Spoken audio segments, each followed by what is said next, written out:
로마서 3장입니다.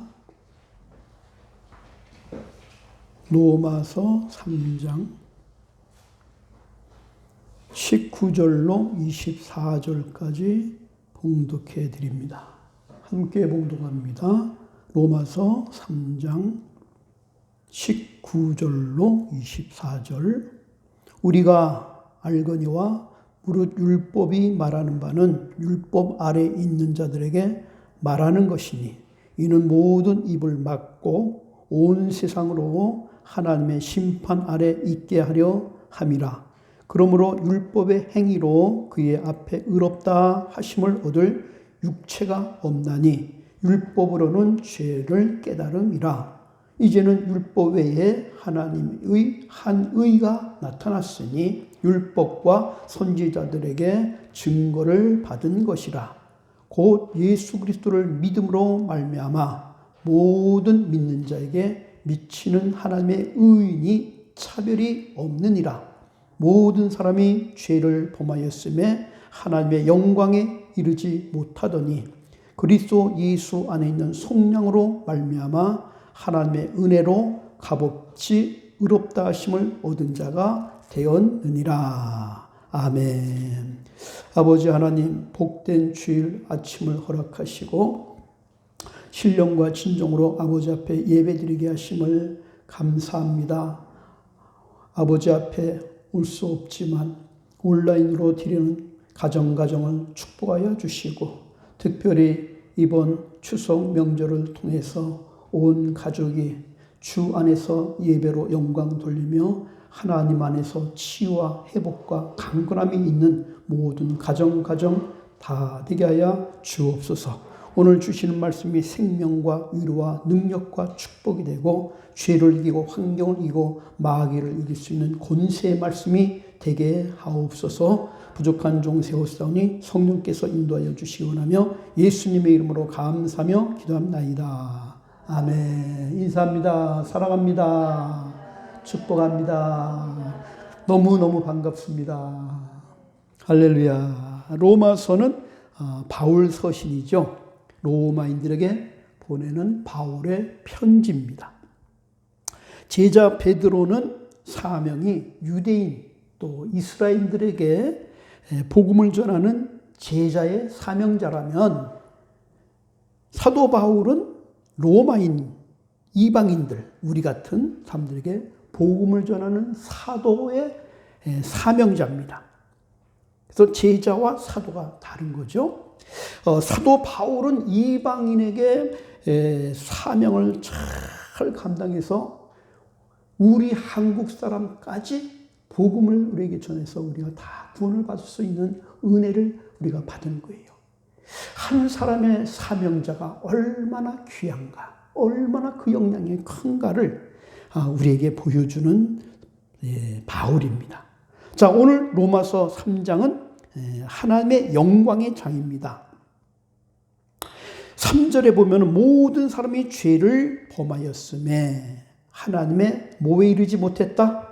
영광에 이르지 못했다. 하나님의 영광에 이르지 못한 원인이 뭐냐? 죄라는 거지요. 작가가 어떤 작품을 만들 때에는 작품을 통해서 그 영광을 받는 거지요. 하나님이 자연을 만드시고 우리를 만드신 목적은 뭐냐? 바로 사람을 통해서 자기가 만든 사람을 통해서 영광을 받기 위해서 지으신 겁니다. 그런데 오늘 영광을 받기 위해 했는데 죄로 인하여 그 영광이 떠나버렸다는 거죠. 그래서 오늘 말씀의 제목은 하나님의 영광에 이르는 법. 이 죄로 인하여 영광이 떠났다는 것은 무엇이 떠났느냐? 네 가지 영광이 떠났다는 거예요. 첫째는 하나님의 자녀의 영광이 떠나버렸다는 겁니다. 창세기 1장 26절로 27절에 이르되 우리 형상 우리의 모양대로 우리가 사람을 지으자. 그리고 다스리게 하자. 그랬는데 죄로 인하여 하나님의 자녀의 형상 이게 떠남으로 형상이 떠나니까 영광이 떠난 거죠. 또 결국은 아버지의 영광이 떠났고 하늘의 영광이 떠나고 주님과 교제하는 영광이 떠나버렸단 말이죠. 우리 하나님은 창조주여 만물의 주여 전능하신 하나님 아버지께서 우리에게 영광을 주시고 영광을 받으려고 했는데 결국 마귀의 종이 되어버리고 죄의 종이 되고 사망의 종이 되고 마귀가 결국 아버지가 되어버리고 만 거예요. 그래서 자녀의 영광이 떠났죠. 또 한 가지는 영생의 영광이 떠난 겁니다. 창세기 2장 7절에 여호와 하나님이 땅의 흙으로 사람을 지으시고 코에다가 뭘 부었어요? 생기를 부어줌으로 뭐가 되었더라? 생명이 되었다. 생기, 곧 생명은 영원한 생명을 말합니다. 영원한 생명을 잃어버렸어요. 불멸의 영, 그래서 영생의 영광을 떠나버린 거죠. 그래서 사망과 저주의 영이 오므로 천국의 영광이 떠나고 지옥으로 떨어지는 영광을 잃어버린 존재가 되고 마른 거예요. 세 번째는 에덴의 영광이 떠나버렸죠. 창세기 1장 28절에 생육하고 번성하고 충만하고 정복하고 다스리라고 그랬어요. 에덴의 5대 축복을 영광을 주셨죠. 그러나 죄로 인하여 에덴의 동산을 잃어버리면서 안식을 잃어버리고 생명을 잃어버리고 평안을 잃어버리고 다 잃어버리고 다 떠나버리고 마는 거죠. 그래서 생사병로의 삶으로 떨어졌어요. 수고하고 땀을 흘리고 눈물과 가시와 고통과 산고와 질병과 이제 흙으로 돌아가니 결국 죽음이 오게 된 거죠. 그래서 에덴의 동산을 누리지 못하게 된 거죠. 네 번째는 찬송의 영광이 떠났습니다. 죄로 인하여 찬송을 하진 않습니다. 사람들이. 하나님은 왜 만들었어요? 사람을 찬송을 받으시려고. 이사야서 43장 21절에 이 백성을 내가 나를 위하여 지었나니 나를 뭐하게 하려나?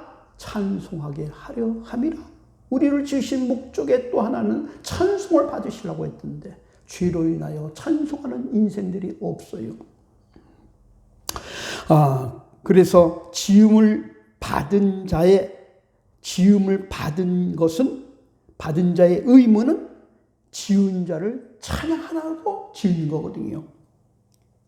꽃과 나무와 새와 하늘과 또 구름과 바다와 태양과 달과 별들을 만드신 목적이 뭐냐? 그거를 보고 하나님을 찬양하라는 거지요.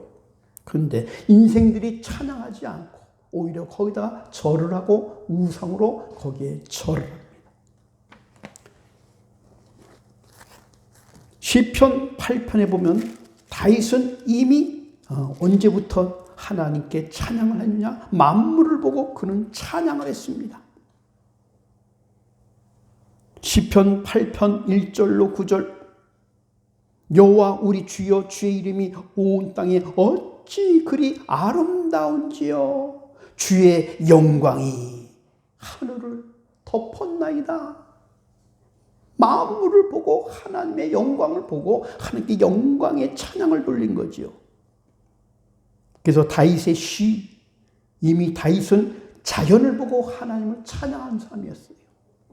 2절에 주의 대적으로 말미암아 어린아이들과 젖먹이들의 입으로 권능으로 세우시며 이는 원수들과 보복자들을 잠잠하게 하려 하심이라. 주의 손가락으로 만드신 주의 하늘과 주께서 베풀어 두신 달과 별을 내가 보오니 사람이 무엇이기에 주께서 그를 생각하시고 인자가 무엇이기에 주께서 그를 돌보시나이까. 그를 하나님보다 조금 못하게 하시고 영화와 존귀로 관을 씌우셨나이다. 주의 손으로 만드신 것을 다스리게 하시고 만물을 그 발 아래 두셨으니 곧 모든 소와 양과 들짐승이며 공중의 새와 바다와 물고기와 바닷길에 다니는 것이니 여호와 우리 주여 주의 이름이 온 땅에 어찌 그리 아름다운지요. 아멘.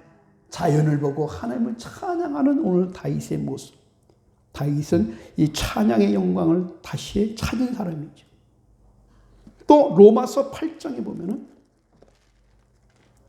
우리 사람만 찬양하는 게 아니라 사람에게만 찬양을 받는 게 아니라 하나님은 만물 자연 가운데서 찬양을 받으시기를 원하셔요. 로마서 8장 19절로 22절 피조물이 고대하는 바는 하나님의 아들들이 나타나는 것이니 피조물이 허무한데 굴복하는 것은 자기의 뜻이 아니요 오직 굴복하게 하시는 이로 말미암이라. 그 바라는 것은 피조물도 썩어짐의 종로로 타는 데서 해방되어 하나님의 자녀들의 영광의 자유에 이르는 것이니라. 피조물이 다 이제까지 함께 탄식하며 함께 고통을 겪고 있는 것을 우리가 아느니라. 그뿐 아니라 또한 우리 곧 성령의 처음 익은 열매를 받은 우리까지도 속으로 탄식하며 양자될 것을 곧 우리 몸의 속량을 기다리느냐. 할렐루야. 피조물도요 탄식을 하고 있다는 거예요. 하나님의 나라가 빨리 와가지고 좀 해방을 받고 자연도 하나님을 찬양하고 싶다는 거예요. 할렐루야. 그래서 피조물도 모든 삶이 구원받기를 원하고 세계가 다 복음받기를 원하고 복음화가 되어서 모든 하나님의 백성들과 다 이 모든 이 자연물, 이 자연까지도 함께 하나님께 영광을 돌리고 싶은 게 이 자연의 소원이라는 거예요. 왜? 자연도 하나님께서 찬양하라고 영광을 돌리라고 만드신 것을 알고 있다는 거예요. 인생도 모르는데 자연은 지음을 받은 자가 지은 자를 찬양하는 의무를 알고 있다는 거예요. 할렐루야. 하나님을 떠난 인생은 자연보다도 못한 인생이에요. 두 번째, 하나님의 영광을 잃어버린 원인이 도대체 뭐냐? 그러면 무엇 때문에 도대체 하나님을 영광을 잃어버렸을까요? 본문 말씀 9절. 그러면 어떠하냐? 우리는 나으냐? 결코 아니라 유대인이나 헬라인이나 다 죄 아래 있다고 우리는 이미 서연하였느니라. 인생은 모두 다 죄 아래 빠졌단 말이죠. 전적으로 타락했다는 오늘 선언입니다. 지으신 이의 목적에서 이탈됐고 고장났고 망가진 인생들이 다 돼서 폐품 처리할 수밖에 없는 대상이 되고 말았단 말이죠. 구제불능이란 말이죠. 인생은. 창세기 6장 7절에 내가 창조한 사람들을 내가 지면에서 쓸어 버리되 지으신 목적 상실을 했기 때문에 폐기 처분한다는 거죠. 시계가 고장나서 못 고치면 버려야지 뭐예요. 어떻게 할 거예요. 사람을 만드신 목적은 찬양을 하라고 했는데 영광을 돌리는데 영광을 돌리지 못하니 이게 쓸모가 없는 거예요. 구제불능이요. 고칠 수가 없어. 그래서 지면에서 다 쓸어버리겠다. 청소하겠다는 거예요. 쓰레기니까 청소해버려야죠. 10절 말씀. 기록된 바 의인은 없나니 하나도 없으며 깨닫는 자도 없고 하나님을 찾는 자도 없고 다 치우쳐 함께 무익하게 되니 선을 행하는 자는 없나니 하나도 없도다. 의인이 한 사람도 없단 말이 이 땅에. 아담 이후의 모든 인생은 다 타락됐단 말이죠.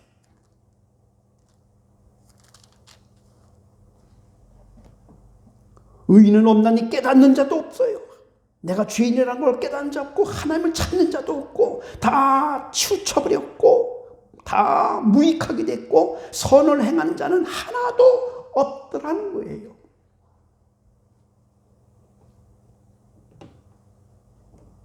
만약에 단 한 명의 의인이 있었다면 예수님은 오시지 않으셨을 거예요. 석각, 맹자, 공자, 소크라테스 마음에 종교 창시자 중에 참된 의인이 있었다면 예수님은 안 오셨을 거예요. 한 사람도 없다는 거예요. 인생의 본성이 아담 이후에는 모두가 다 타락됐어요. 성선설이라는 말 있잖아요. 맹자가 주장한 게 있죠. 사람은 태어날 때 본성이 원래는 착했다. 성설. 그런데 살다 보니 세상에 악한 자들을 만나서 악해졌다. 이렇게 보는 거예요. 근데 반대로 성악설이 있죠. 성악설은 순자라는 사람이 그걸 주장했는데 사람은 본시 태어날 때부터 악한데 교육을 받고 자꾸 선한 말을 듣고 해서 조금 선해지고 있는 거다. 원래는 악하다. 어느 게 맞아요? 태어날 때부터 선한 거예요? 태어날 때부터 우리 인생은 악한 거예요? 어느 게 맞아요? 맹자 말이 맞아요? 순자 말이 맞는 것 같아요? 답은요, 성경에 답이 있어요. 시편 51편 5절에 다윗이 뭐라고 그래요? 내가 죄악 중에 출생하였으며 어머니 죄 중에서 나를 잉태하였나이다. 다윗은 벌써 이거를 성악설을 얘기하는 거예요. 인생은 태어날 때부터 어머니 뱃속 때부터 우리 어머니도 죄인이고 뱃속에 있는 태중에 나도 죄인이고 태어나서도 죄인이고 모태 죄인입니다 하고 고백을 합니다. 참 다윗은 영적으로 대단히 오래전 사람이지만 참 이걸 깨달은 거죠. 그래서 의인은 없나니 하나도 없다는 게 오늘 증명이 됐고 전적으로 타락됐다는 오늘 선포가 맞는 것이죠. 그러면 하나님의 영광을 떠난 상태는 어떤 상태냐? 하나님의 영광을 떠났다는데 어떤 상태를 하나님의 영광이 떠났다고 하느냐? 13절로 18절 말씀. 그들의 목구멍은 열린 무덤이요 그 혀는 속임을 일삼는 입술은 독사의 독이요 그 입에는 저주와 악독이 가득하고 그 발은 피 흘리는데 빠른지라 파멸과 고생이 그 길에 있어 평강의 길을 알지 못하였고 그들의 눈앞에 하나님을 두려워함이 없느니라 함과 같으니라. 하나님을 떠난 인생들의 삶, 악한 악인들의 삶, 하나님을 떠난 의인이 없는 인생들이 사는 건 첫째, 목구멍은 열린 무덤이다.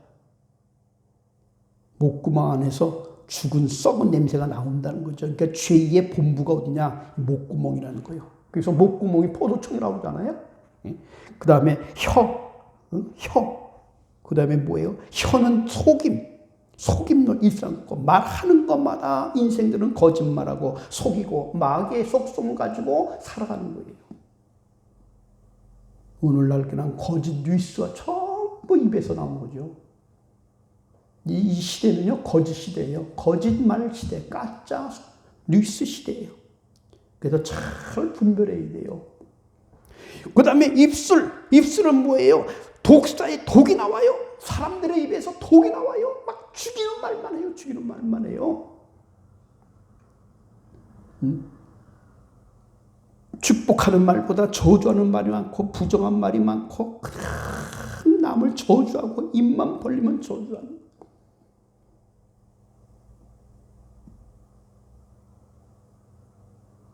요즘에 참 돌아가는 상황을 보면 너무나 부끄러워요. 어떻게 저런 말을 할 수 있을까? 어떻게 공개적으로 많은 사람들 앞에서 저런 말을 할 수 있을까?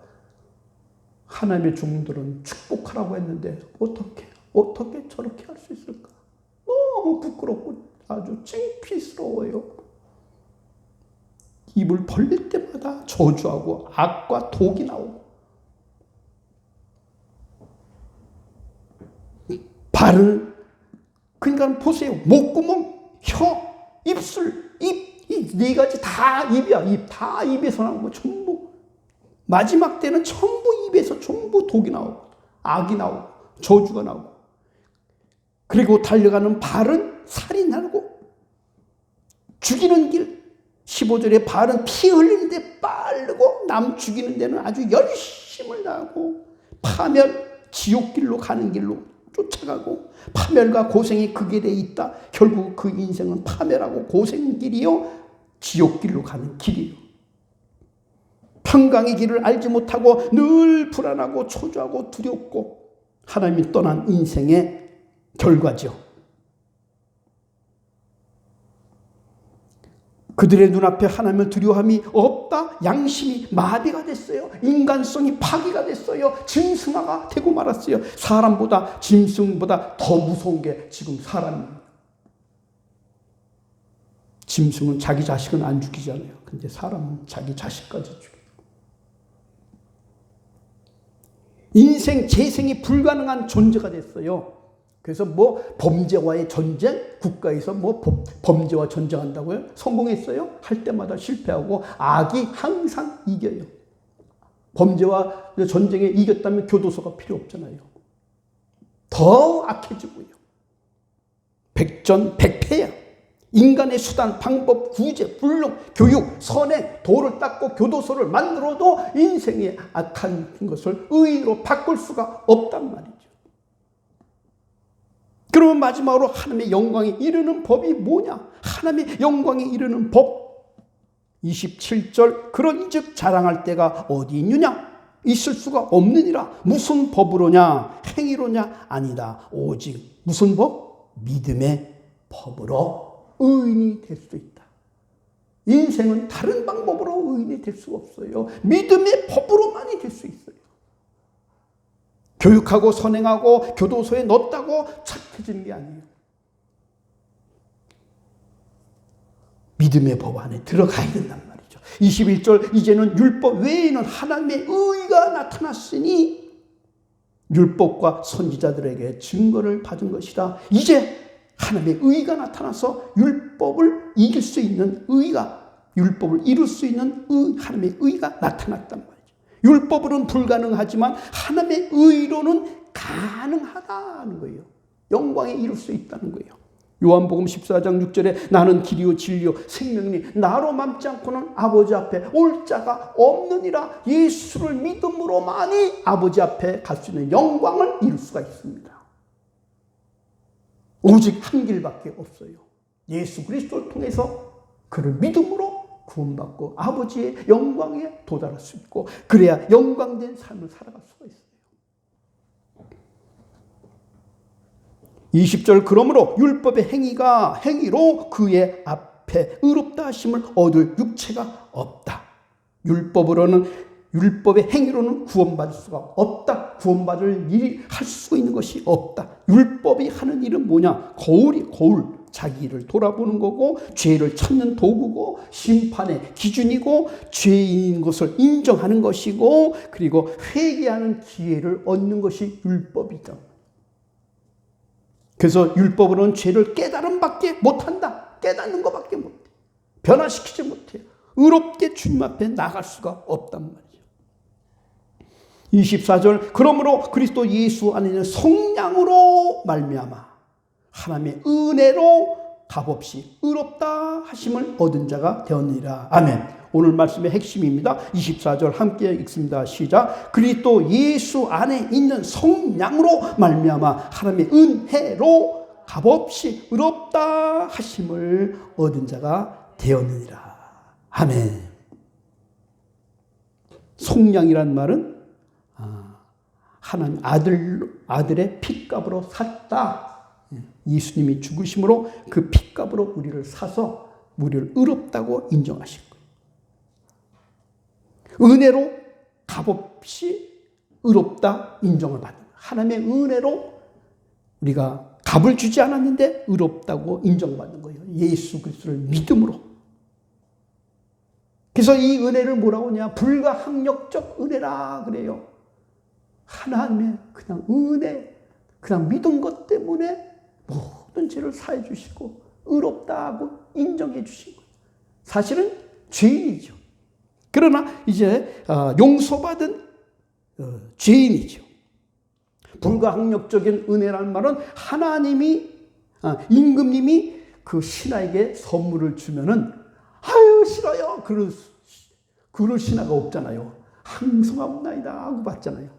불가항력적인 은혜, 자기 아들을 우리에게 내주신 은혜는 우리가 거절할 수 없는 너무너무 큰 좋은 은혜를 주셨단 말이에요.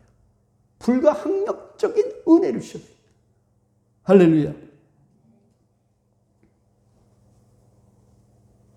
25절, 이 예수를 하나님이 그의 피로써 믿음으로 말미암은 화목 제물을 세우셨으니 이는 하나님께서 길이 참으신 중에 지으신 죄를 간과하심으로 우리의 의로우심을 나타내심이니. 화목 제물이라는 말은 예수 그리스도를 우리에게 제물로 주셔서 십자가에 주셔서 하나님과 우리의 원수 관계를 화목시켜 주셨어요. 그래서 우리가 마귀의 자녀가 아니라 이제 하나님의 자녀가 됐고 하나님의 영광을 드러내는 자녀가 된 거예요. 할렐루야. 간과라는 말이 있죠. 간과하심. 그 관과하심이란 말은 죄가 있지만 없는 것으로 여김. 간과. 죄는 있는데 없는 거로 여겼다는 거죠. 26절 곧 이때에 자기의 의로우심을 나타내사 자기도 의로우시며 또한 예수 믿은 자를 의롭다 하려 하심이라. 예수 믿는 자를 그래서 의롭다고 하나님은 인정하시는 거예요. 다른 걸 안 보셔. 우리의 죄가 있고 우리의 허물이 있지만 예수 그리스도를 믿으면 그것은 다 의롭다고 인정해 주시는 거예요. 27절 왜? 그런즉 자랑할 때가 어디느냐? 있을 수 없느니라. 무슨 법으로냐? 행위로냐? 아니다. 오직 믿음의 법이다. 우리가 자랑할 게 없어요. 수고하고 공로하고 선을 행해서 우리가 구원받은 게 아니라 그냥 믿었기 때문에 그래서 그냥 은혜요. 은혜. 자랑할 게 없단 말이죠. 그 예수 믿은 것 때문에 의롭다고 인정해 주셨다는 거예요. 인간의 공로, 구제, 선행, 수양, 노력으로 구원받은 게 아니고 의로워진 게 아니라 예수님 믿음으로 주님께서 그냥 인정해 주셨다는 거예요. 22절 곧 예수 그리스도를 믿음으로 말미암아 모든 믿는 자에게 미치는 하나님의 의인이 차별이 없다. 하나님을 믿으면 차별이 없어요. 다 누구든지 남녀노소 유대인 헬라인 이방인 흑인 백인 황인 인종차별도 없고 국경도 초월되고 외적인 조건 배경 이런 것도 없어요. 믿는 자는 누구나 다 하나님은 의롭다고 인정해 주신 거예요. 28절 그러므로 사람이 의롭다 하심을 얻은 것은 율법의 행위에 있지 아니하고 믿음으로 되는 줄 우리가 인정하노라. 이것을 줄이면 이신득의 이신득이 믿음으로 의롭다 인정을 받았다. 이신득이 신학적 용어죠. 믿음으로 의롭다 인정을 받았다는 거죠. 자, 여러분 여기에 이 맹물이 있는데요. 여기다 커피를 넣었어요. 그러면 이게 맹물이에요? 커피예요? 맹물이라고 불러요? 커피라고 불러요? 커피 그러잖아요. 맹물에다 커피를 넣는데 그럼 맹물이라고 왜 안 커피라고 그래요? 자, 우리는 죄인인데요. 예수 그리스도 피를 우리에게 발라주셔서 우리가 이제 죄인이 아니라 이제 의인이 된 거예요. 맹물이 커피가 된 것처럼 우리는 죄인인데 예수 피를 발랐어. 피를 넣었어. 그래서 이제는 우리는 의인이라고 부르는 거예요. 할렐루야. 결론. 죄로 인해서 하나님의 영광에 이르지 못하더니 예수의 피로 인해서 믿는 자는 모두 하나님의 자녀로 구원을 받고 하나님의 영광에 이르게 된 것을 믿으시기를 주님의 이름으로 축원합니다. 이제 하나님의 영광이 나타나는 자녀는 어떤 자냐? 영광이 나타나는 것은 하나님의 영광, 자녀의 영광은 다시 나타나야 되고 이제 영생의 영광을 우리에게 주셨고 에덴의 영광을 주셨고 찬양의 영광을 주셨어요. 그래서 이제부터 하나님을 찬양하며 영광 돌리는 우리의 삶이 한 주간이 되기를 주님의 이름으로 축원합니다. 기도합니다.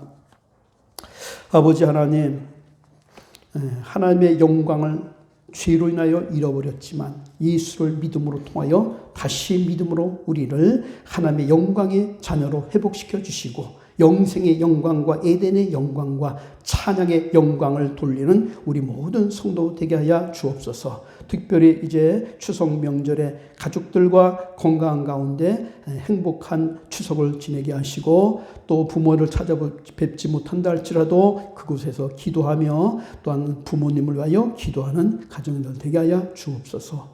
특별히 빌고 원합니다. 코로나 종식이 속히 되기를 원하여 이 땅이 고쳐지고 하나님의 영광을 회복되기를 원합니다. 확진자들이 속히 완쾌되게 하여 주시고 의료진들이 지치지 않도록 건강과 새 힘을 부어주시고 우리들 성도들 가정 어린 생명부터 노년까지 모두 건강 가운데 기쁨으로 즐거운 추석을 지낼 수 있도록 우리 하나님 축복하여 주옵소서. 예수님의 이름으로 감사하며 기도합나이다. 아멘.